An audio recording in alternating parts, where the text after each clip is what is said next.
Hello there, welcome to another edition of the Holiday and Cruise Clinic, the only programme on television that's purely dedicated to answering your holiday, cruise and travel related questions. So if you have a question, a query, a dilemma about travelling, cruising, any type of holiday, here's how to get in touch with us. Our website is www.holidayandcruisechannel.co.uk. I'm sure you know, just go to the clinic page, click on there, send us your questions to us online through the website. You can also email us directly to clinic@holidayandcruisechannel.co.uk or write to us by traditional post as well. Send us a postcard to the Holiday and Cruise Channel, Cavendish House, Brighton Road, Liverpool, L22 5NG. Now here on the clinic, you know, I enjoy the finer things in life, and that's certainly the case when it comes to cruising. It's a hot topic here on the programme, and we're regularly joined by friends and colleagues from 4- and even 5-star cruise lines. But how do you fancy the idea of taking your cruise holiday to the next level of luxury? I'm talking 6-star style. Well, Regent 7 Seas have been sailing the world's waters for over 20 years, and with their fleet of 3 impressive ships, they can really offer an amazing holiday experience. Well, I'm delighted to be joined by Graham Sandler, the top man, the Managing Director of Regent 7 Seas Cruises here in the UK. Good to have you along with us today, Graham. Welcome along. Hello, Phil. Thank you for inviting me. Tell us, what is a luxury cruise for? Who's it aimed at? A luxury cruise is aimed at people who enjoy the finer things in life, people who really want to get away, be pampered, have exceptional service, people who want something special in their lives. It's not a unique experience for them. It is something that they when they go out to the local restaurant, they stay in hotels, they have other kinds of holidays. They really want the best available. I'm really thinking that I should have worn a suit and tie for this programme today. I'm feeling rather casual. No, not at all. No, I'm probably overdressed for our cruise ships at the moment. It is very unpretentious. It is very casual. People don't want to have to carry dinner suits and dramatic ball gowns these days. Things have moved on. People want to feel comfortable in the day. They want to dress up a little bit at night to feel a little bit smarter. Yes, that's only right, as you would if you go to a country club or a top city restaurant.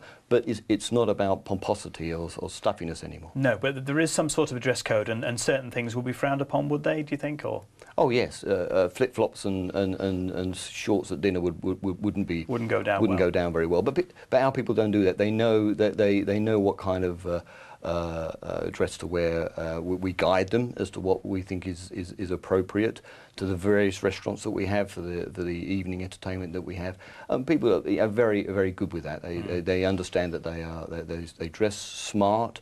But it is really to take out the stuffiness of cruising, certainly with Regent anyway. Brilliant. Well, you can see in the background some of the people enjoying themselves on one of your cruises, some of the facilities that we have. And just before we get into a couple of questions that viewers have sent in to us today, a question like, what do we mean by luxury and what's included, could be a half-hour programme on its own. So just give us a brief overview of what's involved at the 6-star level. Everything that is expected, one would expect to be included, is included. We start with our flights, our transfers, pre-night hotel to allow people to be relaxed. Obviously the suite, and we are an all-suite ship, a cruise line. All the meals in the variety of restaurants that we have, 24-hour room services, all included, all free. Order anything at any time of day. All the drinks, teas, coffees, water, champagne, wines. We have 34 house wines at dinner. So if the one that they're serving on this particular evening you don't like, order another one. And even our shore excursions are included. So everything that you would expect, so people can go on our cruise and not have a single penny to pay at the end of the cruise. Okay, fantastic, brilliant. And is it a very big ship I'm going to be going on, a big range of ships with lots of people on, or a smaller, more intimate sailing? Well, they're small by customers. We carry, on most cruises, when we're full, and we're generally full, about 600 people.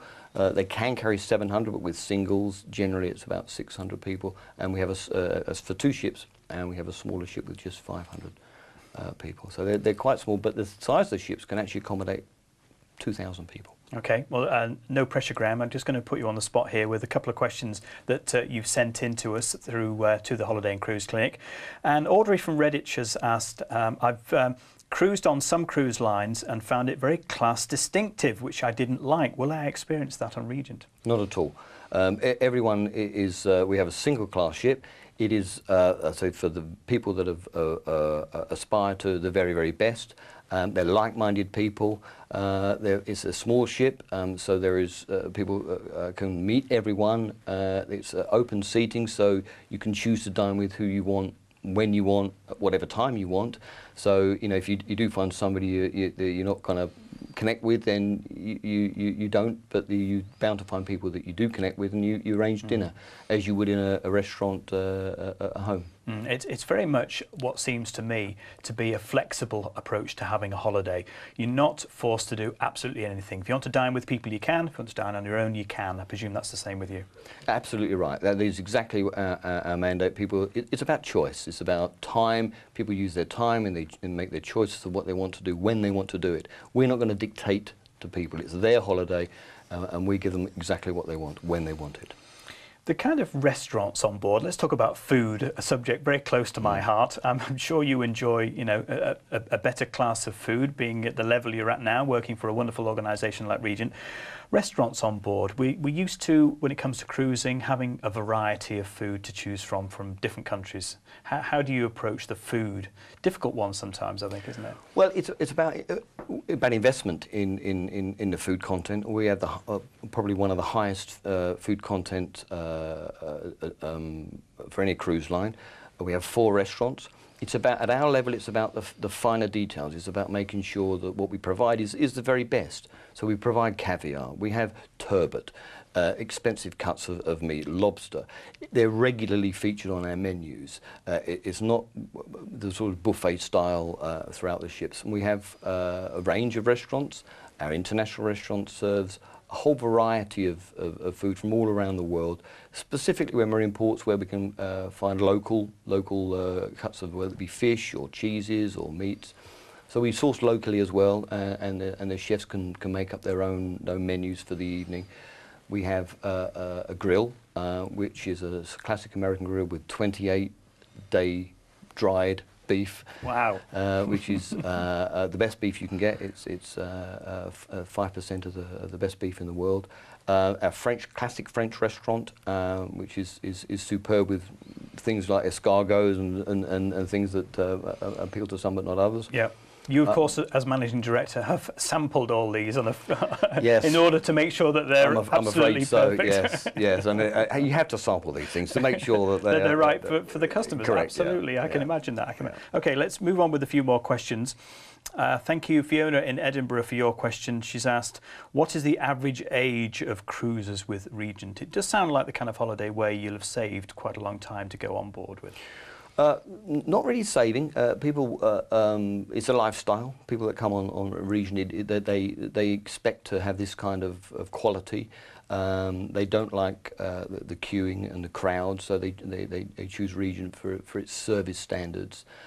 58 is our average age. It's made up of really successful people that are looking for a high quality holiday, but not paying for the top level. But also we carry some children, we carry families. That's a really big development in our business, where we have grandparents, using up their inheritance money to bring on the kids, and they bring on the grandchildren, and they can really spend quality time. And each has their own holiday. They can go on different excursions. They can meet together in the evenings to have a really nice meal, again at the time they want. So it suits everybody. They're not stuck on a particular table. So it is a good multi-generational option these days. And for children who sometimes take a little bit more to keep occupied than adults do, is there plenty of facilities for them to get involved with on board as well? Well, we've run a Club Mariner. We call it our children's club, and it's done slightly different. It's not about occupying time. It's more cerebral. It's about education. It's about where we're cruising. They're learning about the places they're going, whether it be the marine life, the history, the archaeological site. They're learning in a fun way, in a way that the children appreciate at various levels of children. So it is about education, enrichment, and Regent Cruise is all about enrichment and creating lifetime memories. Okay, fantastic. Well, Graham, sit tight there for now, because I want to come and talk back to you in a few moments' time about where in the world we can go with Regent Seven Seas and enjoy ourselves. If you fancy dipping your toe in the water to a 6-star cruise. What a way to start your holiday cruise relationship and you know, lifestyle off. But we've got this handy guide if you want to have a go at going on a cruise, full of really useful questions and answers, all the kind of things you'd expect people to be asking if they haven't had a cruise before. Give it a go. It's on 0871 423 4444. That's the telephone number that you need to call us to get a hold of a copy of this free brochure. Calls will cost you 10p a minute from a BT landline, and calls from other networks and mobiles may vary. You can also request a copy through our website at www.holidayandcruisechannel.co.uk. Have a look around the site, see what else we're doing. Whilst you're doing that, requesting a copy of this brochure, we'll take a quick break. See you back here with myself and Graham in a few minutes' time.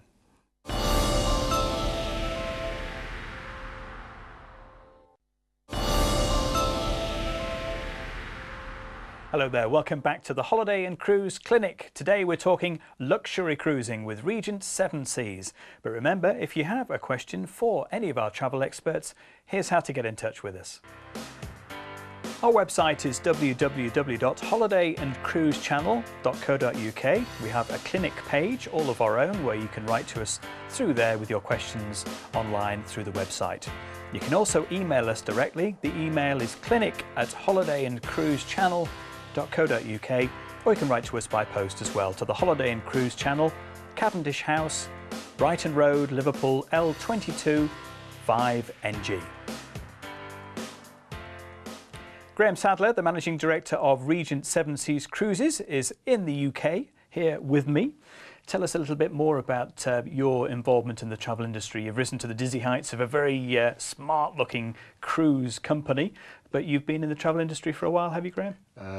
Getting close to 35 years. Right. Yeah, right from a man and boy, really. Right from a young kid. Okay. In a retail travel agency. I've gone through business. That was your first job, was it? That was my first job. Yeah, stamping brochures for down in a basement for 3 months, getting them out there and reading them. And what were the popular holiday destinations in those days? I worked for a company called Exchange Travel, and who don't exist anymore, but they were Malta, Gibraltar, Cyprus, the English-speaking Mediterranean. So I remember that, and that's you read and you stamp the brochures and you read and learn them. Then I got involved in commercial travel and then tour operating. And in that tour operating world, did a variety of things and chartered ships, and then I was asked to take over Radisson, as it was then, in 2000. So I've been MD for 12 years and changed the name to Regent in 2006. And from a managing director's point of view, we're obviously, you know, getting ourselves out of a very difficult economic time. How's business going generally? Well, business is really good, and we've kind of fallen into that because our pricing strategy is an upfront price. The price you see in the brochure is it. There's nothing to pay on board. I think people want to see that. They don't want any surprises. They can budget at whatever level. They can budget for their whatever they're buying. They want to know that their price is the price. Yes. And that's kind of worked very well for us, because that's exactly our model. Is the price is what you pay. What you see is what you pay, and no more. Well, it is very similar to a question, thank you, Anita from North Ferriby, who's asked us to say, are all your shore excursions free?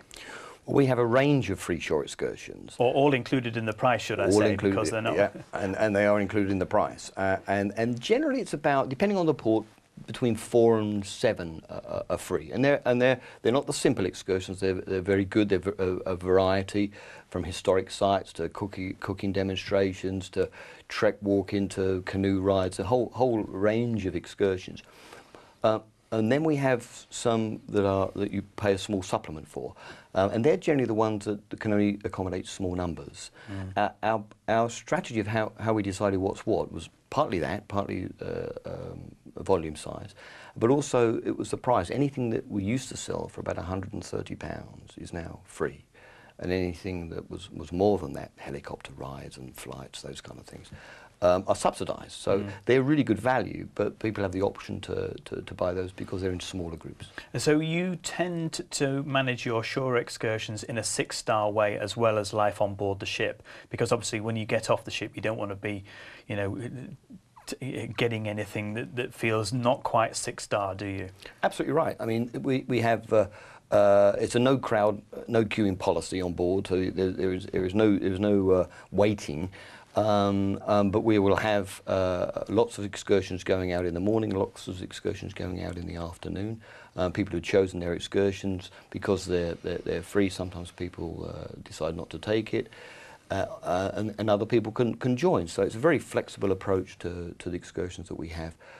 Most buses, if it's a bus-based excursion, will carry 45 people. We'll only put 35 people on there. So we treat people at the, at the very best. The manner they're accustomed to. Correct. Yes, absolutely. Gillian in Braintree, thank you for your question. Gillian's asked, can I extend my stay in port at the start or end of the cruise, or buy just a cruise only without going off the ship?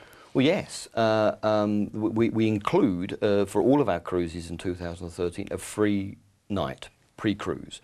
And that enables people to fly down the day before, have a night in a luxury hotel, relax, prepare, get ready, and then the following day they transfer to the ship at midday and board early. So they're really refreshed after their travel. They can extend further than that if they wish. If they want to spend 2 or 3 nights in a city, they can do that. At the end, yes, they can also extend as a post-cruise if they wish. Cruise only, yes, they can do that. We have credits for non-use of air. We include air within our pricing, but people can choose not to take it. It's about choice. Do you find that when you are at a port and you're still on the ship, you know, for example, because you have to be, do you ever notice it's very quiet because everybody's off, or do you still find people will want to stick around and enjoy the ship while it's in port? Most people get off. Yeah. Yeah, it is, and we've seen that as a change. Is that because we offer them for free, people are now taking those excursions. And coming back to that word enrichment again, it is people are rather than just wander around a port or a harbour or do a little bit of shopping or have a Turkish cup of coffee, people are coming back on and talking about the day and what they've seen and their experiences that they've all different excursions. So it's really meaningful now. People are creating memories that perhaps they hadn't done before when they only took perhaps 2 or 3 excursions on a cruise because they were too expensive. Well, where do you find some of the most popular excursions are too? Well, I think St. Petersburg probably. I think that's the best example of somebody capitalising on our 2.5 days in a city, where they can take a morning, an afternoon and an evening excursion, then a morning, an afternoon and an evening excursion, and then a morning. So they are really getting into the grips of St. Petersburg. That's probably from a city's perspective. The other one is probably Alaska, where the reason you go to Alaska is to see it. And to get on shore, to get on a glacier, to see the whales, to see the bears, to see the salmon runs. Yeah, is it really wild and cold then in Alaska? Well, during the winter, I presume, anyway. Well, yeah, and we're there in the summer, but right. Yeah. So, but it is a wilderness, and we go there with a 500 passenger ship. So, and we're generally the only ship. We run on a schedule where there's very few other ships at the same time as us. So we're seeing it. Our 500 people are seeing it on their own, which is great, rather than some of the bigger ships where you've got 2,500 people there. So it is very intimate, very personal. No one getting in your lens. It's just you, the bear, the salmon, or the whale. It is spectacular. It sounds a bit scary, actually, you and the bear. Yeah. I think I might want a few people around me just to help. But anyway, I know what you mean. Talking about flying and enjoying a little bit of R&R before you get onto the ship. Harry from Kirkcaldy, thank you for your question. Harry asks, will you be doing ex-UK, do you think? That's a tricky one. Yeah. We hope to in the future. We're building the market, we're building the awareness, and I hope that we will find an ex-UK cruise that suits our customers. Yeah. And that's really important. Is we're generally a fly cruise operation. We come into the UK 3 times a year, moving from the Mediterranean up to the Baltic and then back again. We do an ex-UK, which is an around UK cruise. But it's very difficult to find a unique cruise, ex-UK, that meets our kind of quality and standards. We're a port-intensive cruise line because we give free shore excursions. It's no fun when you're plenty of days at sea and you can't take advantage of any of the free shore excursions. So where would we be going then if we take a cruise with you? We'd be getting on a plane to go where to pick the cruise up? Where the sun shines. So Right. in the Well, that's not difficult to work out. No. It's not ex-UK then. Correct. So we're in the Baltic in the summer, in the high summer. We're in the Mediterranean in the summer. We're in the Alaska in the summer. Then we have a world cruise, South America, and the Caribbean. So that's pretty much our deployment. And then bits in between, such as the Panama Canal, bit of New England. Are you a regular cruiser, Graham? Do you have love it. places you want to go to still? Oh, Despite loads. many years in the travel industry? Absolutely loads. You can never ever say you've been everywhere, and we do get people that whether it be the bucket list or people that take advantage of things that and they go on a cruise sometimes to with Regent particularly to explore places that you can't do by cruise. Yes. You know, the Taj Mahal is which we're giving free on excursions. Egypt. Angkor Wat. These are developments in our inclusivity where people are now joining us on our cruises because these are things that they have to see before they move on. Of course, and even if you are a seasoned traveller and you've been to most places in the world that you'd really want to see, it's worth going again because next time we go it'd be a little bit different, wouldn't it? Absolutely. Brilliant. Okay, well thank you very much indeed for talking to us about six-star cruising today, Graham, and some exciting places that we can look forward to going to see and a wonderful lifestyle by the sound of it. Thank you very much indeed.